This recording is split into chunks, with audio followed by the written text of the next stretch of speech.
Hi, doing a review on some Tubolito inner tubes tonight.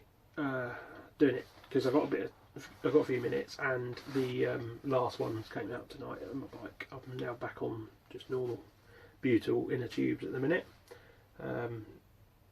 till I get my Vittoria latex ones again. So Tubolito lightweight inner tubes. They do various sizes for mountain bikes and road bikes. Personally, I have no idea why you'd run inner tubes in a mountain bike. Just tubeless is the way to go. Road bikes, it's not that straightforward because of the pressures involved. You have to do it properly, and I'm not as convinced on road bikes because you've not got the volume of air to. I think your tyre is more likely to go flat by the time the sealant's done its job, although you can usually get away with just one shot of gas and it'll be up again and it's alright. Anyway, so they also, once you've picked your size, they do two types. This is their normal one for rim brakes, and yeah, it's lighter than a normal tube. Then they do the ultra lightweight ones. These are noticeably lighter than those. They're also a lot flimsier. Like you can tell they're a lot lighter. These are for disc brake only because obviously a lot thinner. They're not as resilient to heat build up. So you need the disc brakes to keep the heat away from the rims.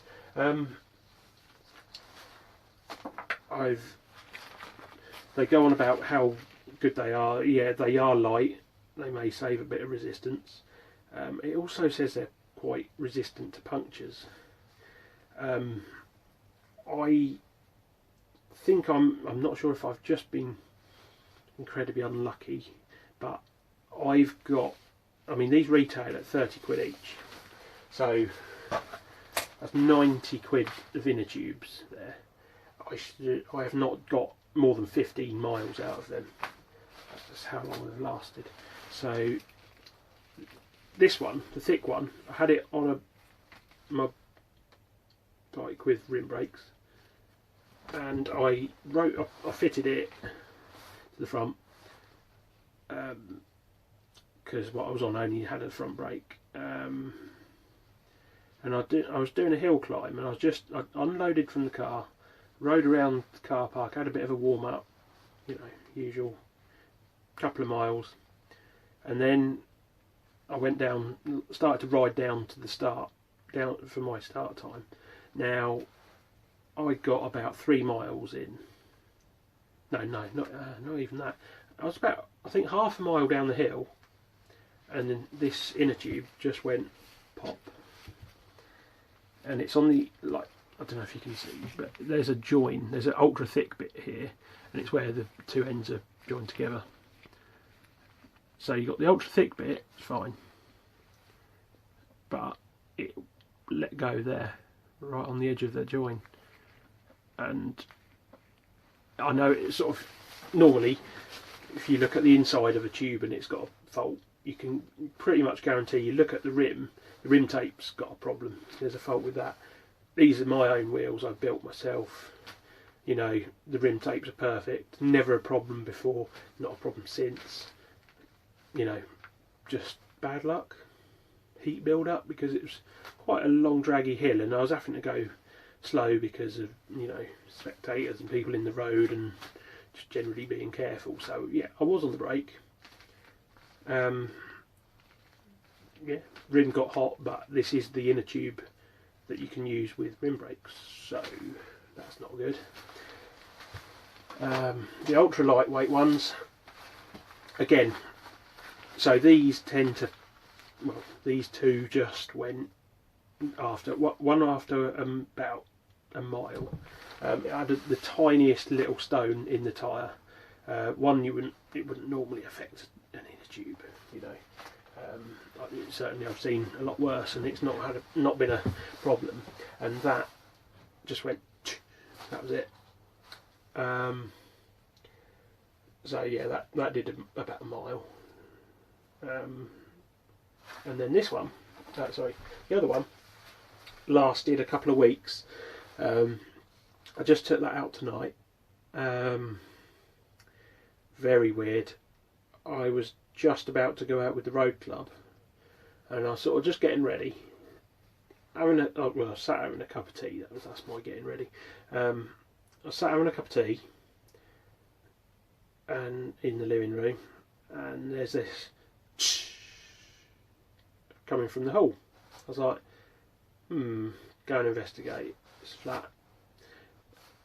Tiniest little bit of a thorn sticking in a tyre. Might have been there a while, but it just went, at that point, no, I've had enough. That's about 2 weeks old, so it's probably done about 300-400 miles. So, yeah, I think they cost 90 quid for the 3 inner tubes in various guises. That's what they cost. I don't think they're worth that. I think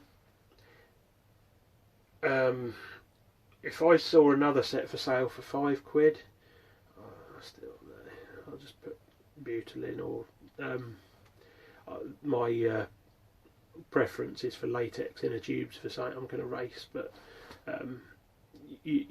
they're probably a good way to go, unless it's a sort of a daily rider or you ride a bike more than 2 or 3 times a day. They can be a bit of a pain because they go down a bit often.